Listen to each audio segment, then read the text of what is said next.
जैसा कि हम सब लोग जानते हैं, कल हम लोग 7th इंटरनेशनल योग डे सेलिब्रेट करने जा रहे हैं और आरोग्य लक्ष्मी परिवार की तरफ से आज प्री इवनिंग पर हम बच्चों के लिए योग का एक सेशन लेकर आए हैं।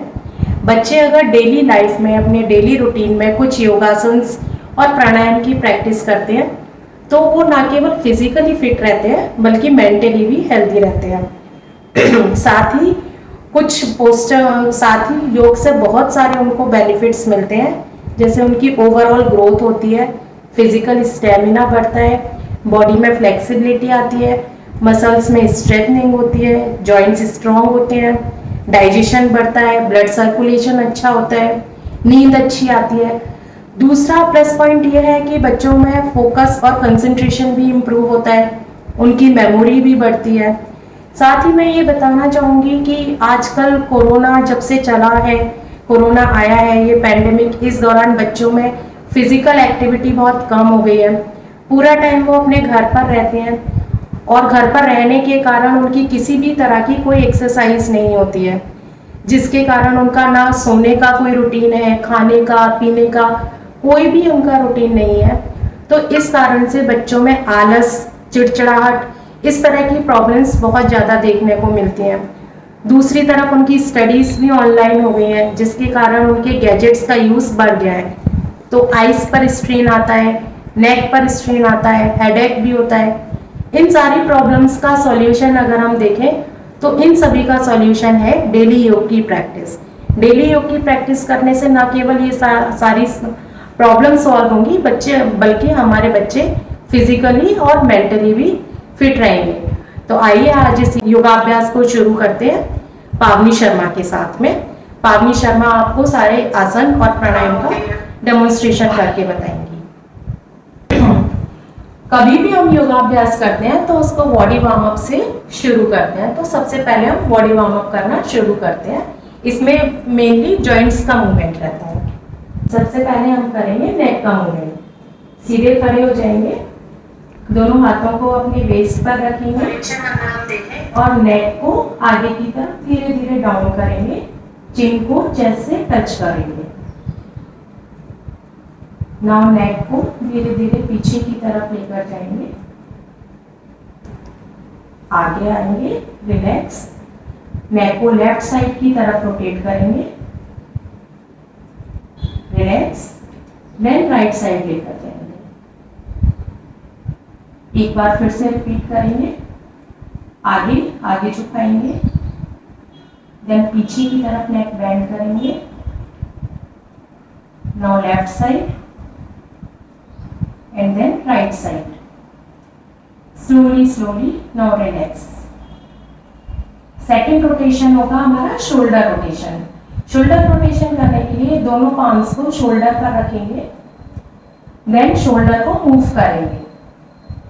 1 2 3 4। Now direction change, very slowly करेंगे, रिलैक्स। थर्ड आएगा हमारा रिस्ट मूवमेंट। रिस्ट मूवमेंट करने के लिए हैंड्स को ऊपर रखेंगे, हाथों से मुट्ठी बांधेंगे और हमारे रिस्ट को मूव करेंगे, रोटेट करेंगे। पहले एक डायरेक्शन में रोटेट करेंगे 4 times, then direction change, relax. Next करेंगे फिंगर मूवमेंट्स। फिंगर मूवमेंट्स करने के लिए हैंड्स आगे लेकर आएंगे एंड फिंगर्स को ओपन करेंगे, देन क्लोज। टाइटली ओपन करेंगे, टाइटली क्लोज करेंगे, open close, open close. Now relax. इसके बाद करेंगे वेस्ट मूवमेंट। वेस्ट मूवमेंट करने के लिए हैंड्स को वेस्ट पर रखेंगे, दोनों पैरों को थोड़ा दूर लेकर जाएंगे और वेस्ट को रोटेट करेंगे।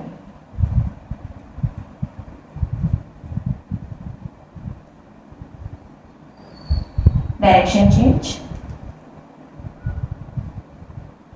रिलैक्स। नेक्स्ट नी मूवमेंट्स। नी मूवमेंट्स करने के लिए दोनों हैंड्स को नीज पर रखेंगे, थोड़ा बेंड होंगे, अब नीज को रोटेट करेंगे। डायरेक्शन चेंज,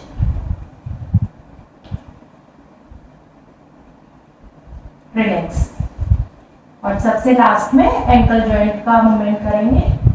हैंड्स को वेस्ट पर रखेंगे, पैर ऊपर लेकर आएंगे और अपने इसको एंकल जॉइंट को रोटेट करेंगे। Direction change, relax. यही सेम मूवमेंट दूसरे लेग से करेंगे।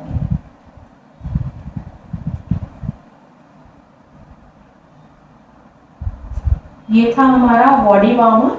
अब हम कुछ आसन्स करने जा रहे हैं। बहुत ही सिंपल आसन है जो बच्चे बिगनर्स एज अ बिगनर्स उनको कर सकते हैं और उनको अपनी डेली लाइफस्टाइल में इंक्लूड करना चाहिए। तो आसन 3 तरह से हम करते हैं। इनमें से कुछ हमारे स्टैंडिंग पोज होते हैं, कुछ सिटिंग पोज होते हैं और कुछ लाई डाउन पोज होते हैं। सबसे पहले हम स्टैंडिंग आसन से शुरू करते हैं। सबसे पहले हम करेंगे ताड़ासन, इसको पाम ट्री पोज भी बोलते हैं। इसको करने के लिए बिल्कुल सीधे खड़े हो जाएंगे।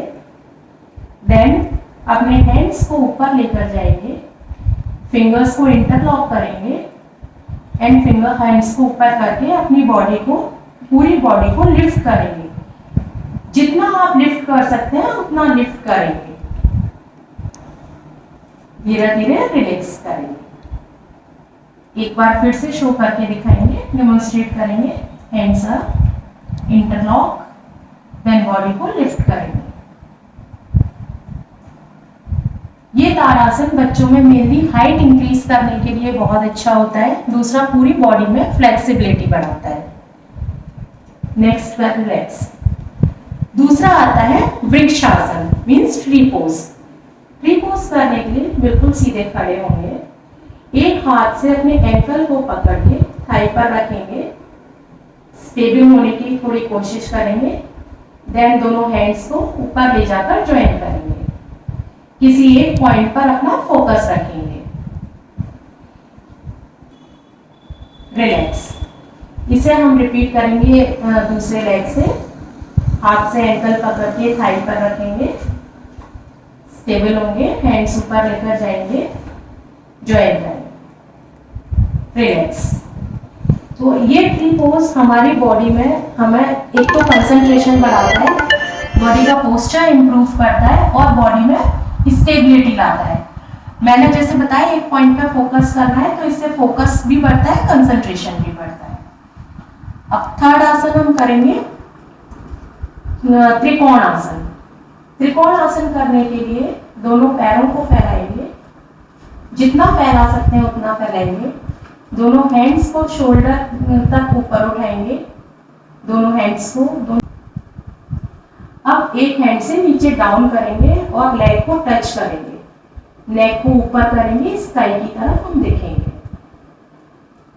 ये हमारा त्रिकोण आसन है, इसे ट्रायंगल पोज भी बोलते हैं। इसे हम अब नेक साइड से भी करेंगे। Relax, relax. दोबारा से करेंगे, दूसरे हैंड से करेंगे, लेफ्ट साइड बेंड होंगे, नेक ऊपर, ब्रीदिंग नॉर्मल करेंगे, रिलैक्स। ये हमारा त्रिकोण आसन है, बॉडी में फ्लेक्सिबिलिटी बढ़ाता है, स्पेशली स्पाइन को फ्लेक्सिबल बनाता है।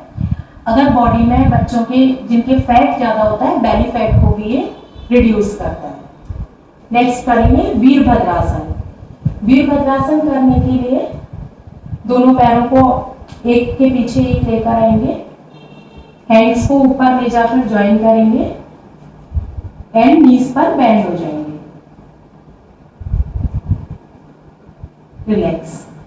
इसी पोस्चर को हम दोबारा दूसरे लेग से रिपीट करेंगे। रिपीट, हैंड्स ऊपर, ज्वाइन, बेंड, रिलैक्स। इस आसन से हमारे नीज स्ट्रांग होते हैं और बॉडी का पोस्चर इंप्रूव होता है। ये थे हमारे सारे स्टैंडिंग पोस्चर। इसके बाद हम करेंगे सिटिंग पोस्चर्स। सिटिंग पोस्चर्स करने के लिए नीचे बैठ जाएंगे, सुखासन में बैठेंगे।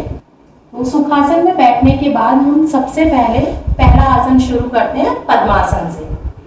पद्मासन करने के लिए एक पैर के एंकल को ऊपर थाई पर रखेंगे, देन दूसरे पैर के एंकल को भी ऊपर थाइस पर रखेंगे। स्पाइन स्ट्रेट, दोनों हैंड्स को ज्ञान मुद्रा में रखकर अपने नीज पर रखेंगे। आईज क्लोज करेंगे, आईज क्लोज करेंगे और अपने ब्रीदिंग पर कंसंट्रेट करेंगे। रिलैक्स। ये आसन हमें काम बनाता है, फोकस बढ़ाता है, कंसंट्रेशन को इंक्रीज करता है और हमारे जब हम फोकस करते हैं तो मेमोरी को भी बढ़ाता है। इसके बाद हम करेंगे वज्रासन। वज्रासन करने के लिए सीधे बैठ जाएंगे, सीधे बैठेंगे। पहले अपने एंकल को बटक्स के नीचे लेकर आएंगे, दूसरे एंकल को भी बटक के नीचे लेकर आएंगे और दोनों हील्स के बीच में कंफर्टेबली बैठेंगे। हैंड्स को नीज पर एंड स्पाइन को बिल्कुल ऐसे स्ट्रेट रखेंगे।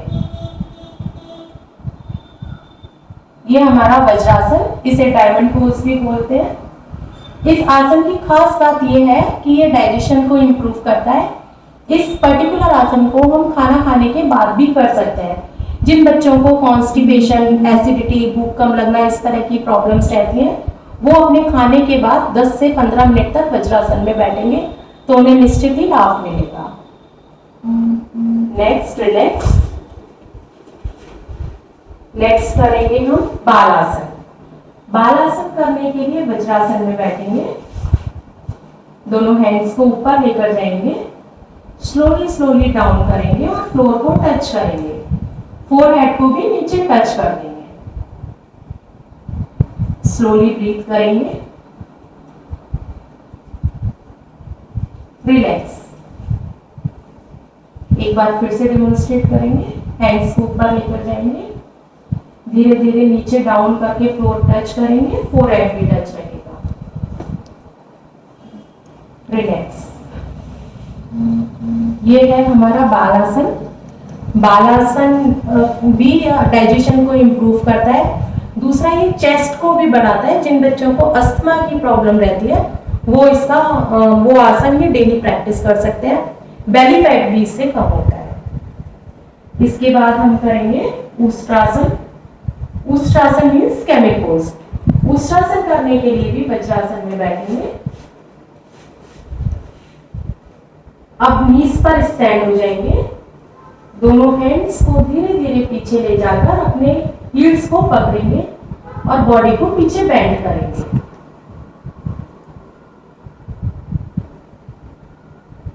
ये है हमारा कैमिल पोज। रिलैक्स। धीरे धीरे अपनी पोजीशन में वापस आएंगे, रिलैक्स करेंगे सुखासन। ये कैमिल पोज से भी हमारी बॉडी में स्टेबिलिटी बढ़ती है, स्पाइन में फ्लेक्सिबिलिटी आती है और belly fat even Thai fat भी इससे कम होता है। तो ये कुछ हमारे सिटिंग पोस्चर्स थे जिनका बच्चे डेली प्रैक्टिस कर सकते हैं। इसके बाद हम करेंगे लेट कर करने वाले आसन। लेट कर करने के लिए हम सबसे पहले पेट के बल लेट जाएंगे, हाथों को फैलाकर रखेंगे या चिन के नीचे भी रख सकते हैं। तो लेट कर करने वाले में हम सबसे पहले करेंगे bhujangasana means cobra pose.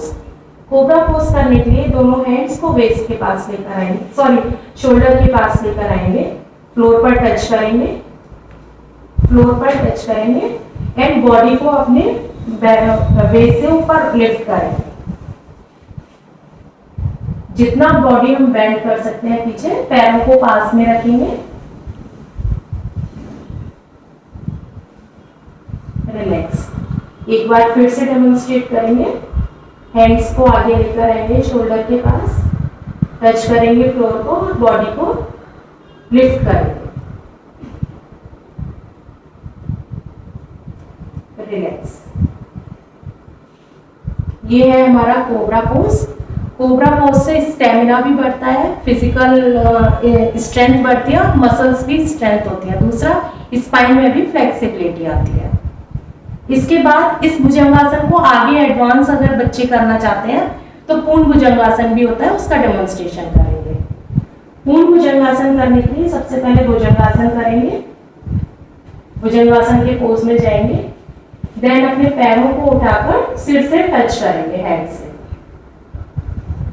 Relax, relax. एक बार फिर से करके बताएंगे।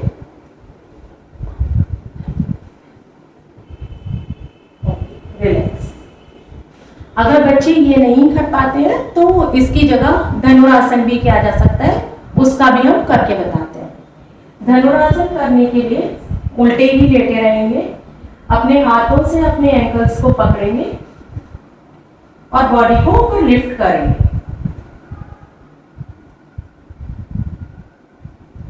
इससे बच्चों का पोज रिलैक्स, इससे पोज इंप्रूव होता है, कंसंट्रेशन भी इंप्रूव होता है और बॉडी की मसल्स जो है वो स्ट्रेंथन होती है। इसके बाद हम करेंगे सीधे लेट कर करने वाले आसन। सीधे लेटने के लिए बिल्कुल सीधे लेट जाएंगे, बॉडी को रिलैक्स करेंगे और अब हम करेंगे चक्रासन। चक्रासन आप थोड़े दिन प्रैक्टिस करेंगे तो बच्चे इजीली कर सकते हैं। चक्रासन करने के लिए हैंड्स को शोल्डर के पास लेकर आएंगे, पैरों को वेस्ट के पास लेकर आएंगे फोल्ड करके और अब हम अपनी बॉडी को पूरा लिफ्ट कर देंगे। रिलैक्स।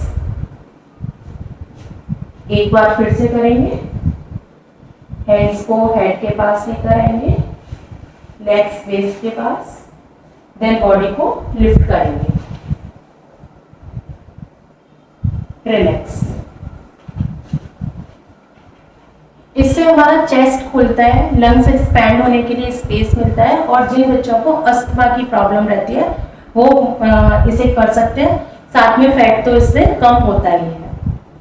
सबसे लास्ट जब भी हम आसन शुरू करते हैं तो उसका जो हम लास्ट करेंगे वो शवासन से करते हैं। शवासन में क्या होता है कि जितनी भी हमारी थोड़ी बहुत थकान होती है या कुछ होता है तो उससे हमारी बॉडी पूरी रिलैक्स हो जाती है।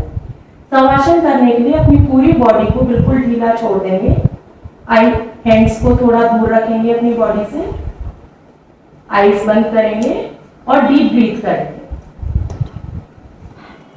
इस तरह करने से बॉडी रिलैक्स होती है, पूरी थकान दूर होती है, इससे नींद भी अच्छी आती है।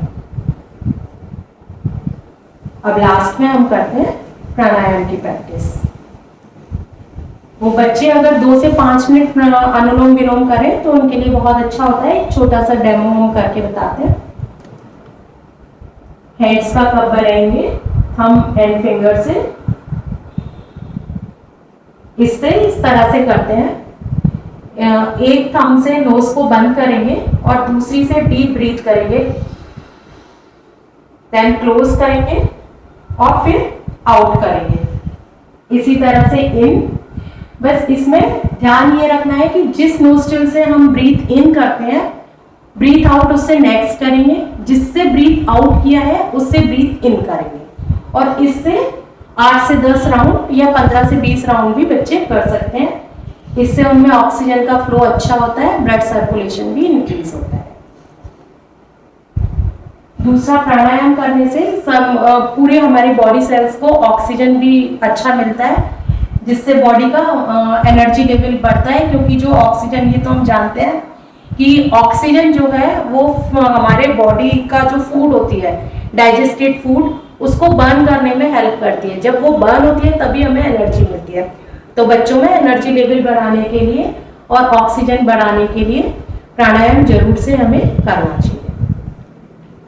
तो इस तरह से हमने देखा कि हम इस तरह के डेमोन्स्ट्रेशन कर सकते हैं। बहुत ही बेसिक आसन थे जो बच्चे फर्स्ट डे से ही स्टार्ट कर सकते हैं। तो कुछ एक आसन थे, बस हमें ये ध्यान रखना है कि पहले हम बॉडी वार्म अप करेंगे, देन स्टैंडिंग पोज करेंगे, उसके बाद सिटिंग पोज करेंगे, देन लाई डाउन पोज करेंगे। और लाई डाउन पोज का एंड हमेशा होगा शवासन से। प्राणायाम उसके बाद करेंगे। कुछ बच्चे कपालभाति भी करना चाहते हैं तो कपालभाति पहले करेंगे, अनुलोम विलोम बाद में करते हैं। ये हमारा एक सीक्वेंस रहता है। तो इस तरह से अगर ज्यादा नहीं, केवल 20 से 25 मिनट भी अगर बच्चे डेली योगासन की प्रैक्टिस करते हैं तो वो फिजिकली फिट रह सकते हैं, मेंटली फिट रह सकते हैं और अपनी ओवरऑल ग्रोथ को एनहांस कर सकते हैं। उनका फिजिकल स्टेमिना बढ़ेगा, उनका कंसंट्रेशन बढ़ेगा, मेमोरी बढ़ेगी, तो अपने स्टडीज में भी अच्छे मार्क्स और अच्छी परसेंटेज वो गेन कर सकते हैं। Thank you.